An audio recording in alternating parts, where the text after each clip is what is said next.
Hey everyone, இன்னைக்கு நம்ம பார்க்க போறது வந்து engineering mathsல linear algebraல matrix அந்த டாபிக்ஸ் எல்லாமே வந்து நம்ம பார்க்க போறோம். So first வந்து engineering mathsல வந்துட்டு இது வந்து engineering maths அப்படிங்கிறது gate aspectல வந்து உங்களுக்கு ரொம்பவே வந்துட்டு important because 15 marks கிட்ட உங்களுக்கு வந்து இதுல வந்து கவர் ஆயிடும். So அதனால வந்து engineering mathsல வந்து நம்ம கான்சென்ட்ரேட் பண்ணணும். So இதுல வந்து linear algebra, calculus, differential equation, complex variable, probability and statistics, numerical method இதெல்லாம் கேட்பாங்க. இதுல நம்ம பார்க்க போறது linear algebra. அதுல வந்து matrix. So matrix அப்படினா என்ன அப்படினா rectangular array of numbers arranged in rows and columns. So numbers வந்து ஒரு rectangular array ஒரு array. So அதுல வந்து arrayனா என்னன்னா like numbers வந்து arrange ஆயிருக்கு. எப்படி எந்த மாதிரி arrange ஆயிருக்கு அப்படினா rows and columns. So இது வந்து பாருங்க இது ஒரு matrix 2x2 matrix. இதுல வந்து ஒரு ரெண்டு row இருக்கு ரெண்டு column இருக்கு. So அதனால 2 rows 2 columns 2x2 matrix. இது வந்து 3x3 matrix. இதுல வந்து பாத்தீங்க அப்படினா 3 row இருக்கு 3 column இருக்கு. So இது வந்து 3x3 matrixல வந்து arrange ஆயிருக்கு. Okay, next வந்து நம்ம பார்க்க போறது வந்து types of matrix. Types of matrixல வந்து பாத்தீங்க அப்படினா first வந்து square matrix. Square matrix அப்படினா என்ன அப்படினா n cross n. அதாவது இப்போ 2x2, 3x3 அந்த மாதிரி நான் முன்னாடி காமிச்சேன் இல்லையா? So number of rows-உம் number of columns-உம் ஈக்குவலா இருக்கணும். அதான் வந்து square matrix அப்படினு சொல்றாங்க. இப்போ இது பாருங்க. இதுல எத்தனை number of rows இருக்கு?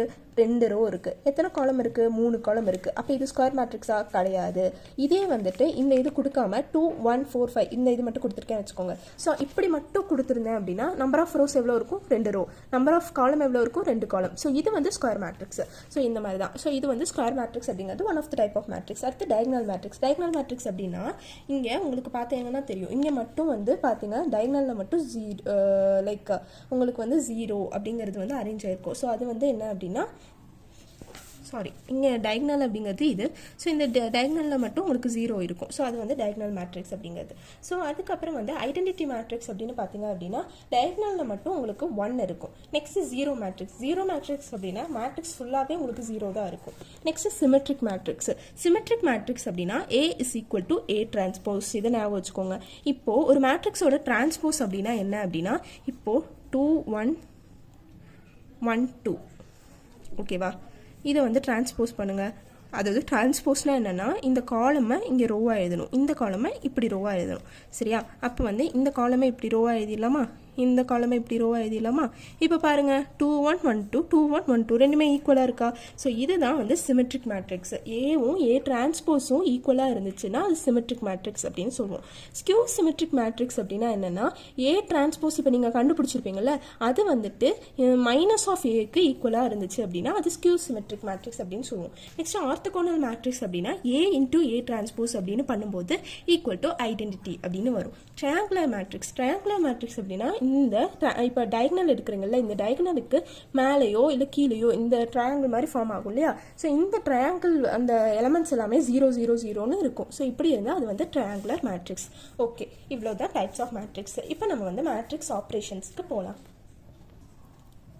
ஸோ மேட்ரிக்ஸ் ஆப்ரேஷன்ஸில் வந்து பார்த்தீங்க அப்படின்னா மேட்ரிக்ஸ் அடிஷன் அண்ட் சப்ராக்ஷன். இப்போ ஏ அப்படிங்கிற ஒரு மேட்ரிக்ஸ் 2x2 மேட்ரிக்ஸ் கொடுத்துருக்காங்க, பிங்கிறது 2x2 மேட்ரிக்ஸ் கொடுத்துருக்காங்க. ஏ ப்ளஸ் பின்னா என்ன? இங்கே இருக்கிற ஃபர்ஸ்ட் ரோ ஃபர்ஸ்ட் காலமில் இருக்கிற A11 இருக்கு இல்லையா? ஸோ இதையும் ஆட் பண்ணுறீங்க. 1 + 5 அதை ஆட் பண்ணி இங்கே எழுதிக்கோங்க. அதே மாதிரி 2 + 6 ஆட் பண்ணி எழுதிக்கோங்க. 3 + 7 4 + 8. ஸோ இங்கே இருக்கிறது ஆட் பண்ணி இங்கே எழுதுறீங்க. ஸோ இந்த மாதிரி ஆட் பண்ணுறதுனா இப்படி தான் அடிஷன். ஆர் இது வந்து சப்ராக்ஷனில் கொடுத்துருந்தாங்க A - Bன்னு கொடுத்துருந்தாங்கன்னா இதே ஃபார்மேட் தான். ஸோ இதை யூஸ் பண்ணி நீங்கள் மேட்ரிக்ஸ் அடிஷன் ஆர் சப்ராக்ஷன் பண்ணுவீங்க. ஸோ இது உங்களுக்கு தெரிஞ்சது தான். நெக்ஸ்ட் வந்து பார்த்தீங்க அப்படின்னா ஸ்கேலார் மல்டிப்ளிகேஷன். ஸ்கேலார் மல்டிப்ளிகேஷன் அப்படின்னா இப்போ கொடுத்துருக்கிற மேட்ரிக்ஸ் கூட ஒரே ஒரு கான்ஸ்டன்ட்டை வச்சு இப்போ ஒரு மேட்ரிக்ஸ் ரெப்ரசன்டேஷன் இல்லாமல் ஒரே ஒரு நம்பரால் நம்ம மல்டிபிள் பண்ணுறோம் அப்படின்னா அதை தான் நம்ம என்ன சொல்லுவோம் அப்படின்னா ஸ்கேலார் மல்டிப்ளிகேஷன் அப்படின்னு சொல்லுவோம். இப்போ 1 2 3 4 அப்படின்னு கொடுத்துருக்காங்க. ஸோ இதில் வந்து பார்த்தீங்க அப்படின்னா இன்னொரு நம்பர் C = 3ன்னு கொடுத்துருக்காங்க. அப்போ 3ஆல இந்த என்டையர் மேட்ரிக்ஸை வந்து நீங்கள் மல்டிபிள் பண்ணுவீங்க. ஸோ அதை தான் என்ன சொல்லுவாங்க அப்படின்னா ஸ்கேலார் மல்டிப்ளிகேஷன் அப்படின்னு சொல்லுவாங்க. இதுக்கப்புறம் வந்து மேட்ரிக்ஸ் மல்டிப்ளிகேஷன். மேட்ரிக்ஸ் மல்டிப்ளிகேஷன் அப்படின்னு பார்த்தீங்கன்னா ஏவோட மேட்ரிக்ஸ் 2x2 மேட்ரிக்ஸில் கொடுத்துருக்காங்க, பிங்கிறது ஒரு 2x2 மேட்ரிக்ஸில் கொடுத்துருக்காங்க. ஏவையும் பியையும் மல்டிபிள் பண்ணும். எப்படி? நீங்கள் அடிஷன் பண்ணியிருப்பீங்க இல்லையா? ஸோ அந்த மாதிரி தான். ஆனால் அதில் எப்படின்னா மல்டிப்ளிகேஷனில் கொஞ்சம் டிஃப்ரென்ஸ் இருக்குது. என்ன அப்படின்னா அடிஷன் பண்ணும்போது நீங்கள் என்ன பண்ணுவீங்க? இதையும் ஆட் பண்ணி இங்கே எழுதிடுவீங்க. அதுக்கப்புறம் வந்துட்டு இதையும் ஆட் பண்ணி இங்கே எழுதிடுவாங்க. ஆனால் இதில் எப்படின்னா ஒரு ரோ இந்த ஃபர்ஸ்ட் ரோ ஃபர்ஸ்ட் காலம், இது ஃபர்ஸ்ட் ரோவில் 1 × 5 + 2 × 7 ஓகேவா? இந்த மாதிரி எழுதிக்கணும். நெக்ஸ்ட்டு ஃபர்ஸ்ட் ரோ செகண்ட் காலம் 1 into 6 plus 2 into 8 தெரியுதா? First row first column, first row second column, அதை இங்கே எழுதிக்கணும். செகண்ட் ரோ ஃபர்ஸ்ட் காலம், அதை இங்கே எழுதிக்கணும். செகண்ட் ரோ செகண்ட் காலம். ஓகேவா? இந்த எலமெண்ட்டால் மல்டிபிள் பண்ணி நடுவில் ப்ளஸ் போட்டு ஆட் பண்ணி எழுதிக்கணும். ஸோ எழுதும்போது உங்களுக்கு வந்து 19, 22, 43, 50 அப்படிங்கிறது வருது. ஸோ இவ்வளோதான். நெக்ஸ்ட் வந்து பார்த்தீங்க அப்படின்னா டிரான்ஸ்போஸ் ஆஃப் அ மேட்ரிக்ஸ். ஒரு மேட்ரிக்ஸோட டிரான்ஸ்போஸ் அது நான் முன்னே சொல்லியிருப்பேன். ஸோ இது ஒன் ஆஃப் த ஆப்ரேஷன் தான். ஸோ 1, 2, 3, 4 இதை வந்து டிரான்ஸ்போஸ் எப்படி எடுக்கிறது? இங்கே இருக்கிற ரோவை இப்படி காலமில் எழுதிக்கணும், இந்த ரோவை இந்த காலமில் எழுதிக்கிறோம், அவ்வளோதான். இந்த மாதிரி ரோவை வந்து காலமாக சேஞ்ச் பண்ணிக்கிறோம் அப்படின்னா உங்களுக்கு டிரான்ஸ்போஸ் அப்படிங்கிறது கிடைக்கும். Next determinant of a matrix. So இந்த மாதிரி ஒரு கொஷின் வந்து ஜஸ்ட் கேட் எக்ஸாமில் ஒரு சிம்பிளான கொஷினாகவே கேட்டிருக்காங்க. ஒரு மேட்ரிக்ஸ் கொடுத்துட்டு அதோட டிட்டர்மினன்ட் கண்டுபிடிங்க அப்படின்னு கேட்டிருக்காங்க. ஸோ டிட்டர்மினன்ட் எப்படி கண்டுபிடிப்பீங்க? இப்போ ABCD அப்படின்னு ஒரு மேட்ரிக்ஸ் இருக்குது அப்படின்னு வச்சுக்கோங்க. ஏடி அதாவது இந்த இப்படி கிராஸாக மல்டிபிள் பண்ணுறீங்க, AD - BC அப்படின்னு பண்ணீங்க அப்படின்னா டிட்டர்மினன்ட் மேட்ரிக்ஸ், அவ்வளோதான். ஸோ இப்போ வந்து பார்த்தீங்க அப்படின்னா 1, 2, 3, 4. இப்போ 1 into 4 - 2 into 3. ஸோ 4 - 6 = -2. இதான் வந்து டிட்டர்மினன்ட் ஆஃப் அ மேட்ரிக்ஸ், இந்த மேட்ரிக்ஸோட determinant. Next inverse of a matrix. So inverse of a matrix வந்து பார்த்தோம் அப்படின்னா எப்படி கண்டுபிடிக்கணும் அப்படின்னு பார்க்கலாம். A இன்வர்ஸ் அப்படிங்கிறது இன்வர்ஸ் ஆஃப் அ மேட்ரிக்ஸ். இப்போ A into A inverse is equal to I அப்படின்னு சொல்கிறாங்க. இப்போ வந்து இது வந்து ஒரு ஒன் ஆஃப் த ப்ராப்பர்ட்டி மாதிரி. ஓகேவா? ஸோ இப்போ A இன்வர்ஸ் எப்படி கண்டுபிடிப்போம், அதோட ஃபார்மேட் என்ன அப்படின்னு பார்க்கலாம். 1 divided by determinant of A into இப்போ ABCDன்னு இருக்கும்ல, இந்த ABCDயில் என்ன பண்ணுறீங்கன்னா பியையும் சியையும் அங்கேயே தான் வச்சுக்கோங்க. ஆனால் மைனஸ் போட்டுக்கோங்க அதுக்கு முன்னாடி. அதுக்கப்புறம் ஏவையும் டியையும் மாற்றி எழுதிக்கோங்க. இங்கே தானே ஏ இருக்கும், இங்கே தானே டி இருக்கும், இதையும் மாற்றி எழுதிக்கிறோம். ஃபார் எக்ஸாம்பிள் இப்போ எக்ஸாம்பிள் வச்சு சொல்கிறேன், அப்போ உங்களுக்கு புரியும். இப்போ வந்து பார்த்தீங்கன்னா 3, 8, 4, 6 இருக்குது. ஃபர்ஸ்ட் நீங்கள் இந்த மாதிரி இருந்துச்சு அப்படின்னா இன்வெர்ஸ் கண்டுபிடிக்கிறதுக்கு கீழே டிட்டர்மினன்ட் போடணுமா? அப்போ டிட்டர்மினன்ட் ஆஃப் ஏ கண்டுபிடிங்க. டிட்டர்மினன்ட் எப்படி கண்டுபிடிப்பீங்க? 3 into 6 - 4 into 8 இந்த மாதிரி பண்ணுறீங்க. 3 6 18 - 4 8 32. ஸோ 18 - 32 பண்ணும்போது -14ங்கிறது டிட்டர்மினன்ட் ஆஃப் ஏங்கிறது கிடைச்சிருது. நெக்ஸ்ட் வந்து பார்த்தீங்க அப்படின்னா 1 divided by டிட்டர்மினன்ட் ஆஃப் ஏ என்னது -14, அதை வந்து கீழே எழுதிக்கிறீங்க.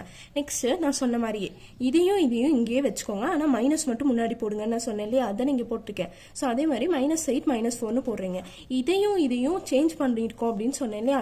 இங்கே பாருங்க 3 6 இருக்கு, இங்கே 6 3, அதை சேஞ்ச் பண்ணியிருக்கோம் இல்லையா, அவ்வளோதான் சேஞ்ச் பண்ணியிருக்காங்க. அதுக்கப்புறம் நான் இங்கே வெளியே இருக்கிறத எல்லாத்துக்கும் இண்டிவிஜுவலாக உள்ள மல்டிபிள் பண்ணியிருக்கேன். ஸோ அது கேன்சல் ஆகி உங்களுக்கு இதுதான் ஃபைனல் ஆன்சர் வந்து கிடைக்குது. ஸோ இவ்வளோதான். இப்போ நம்ம பார்த்தது எல்லாமே வந்து பார்த்தீங்க அப்படின்னா என்னென்ன ஆப்ரேஷன்ஸ் இருக்குது அப்படின்னு பார்த்தோம். ஸோ ஓகேவா, மேட்ரிக்ஸில் என்னென்ன மாதிரியான ஆப்ரேஷன் இருக்குது, அதுக்கு முன்னாடி டைப்ஸ் ஆஃப் மேட்ரிக்ஸ் இதெல்லாமே வந்து பார்த்தோம். நெக்ஸ்ட் ஒரு லீனியர் ஈக்குவேஷனை எப்படி வந்துட்டு நம்ம என்னென்ன மெத்தடில் சால்வ் பண்ண போகிறோம் அப்படிங்கிறது நெக்ஸ்ட் வீடியோவில் பார்க்கலாம்.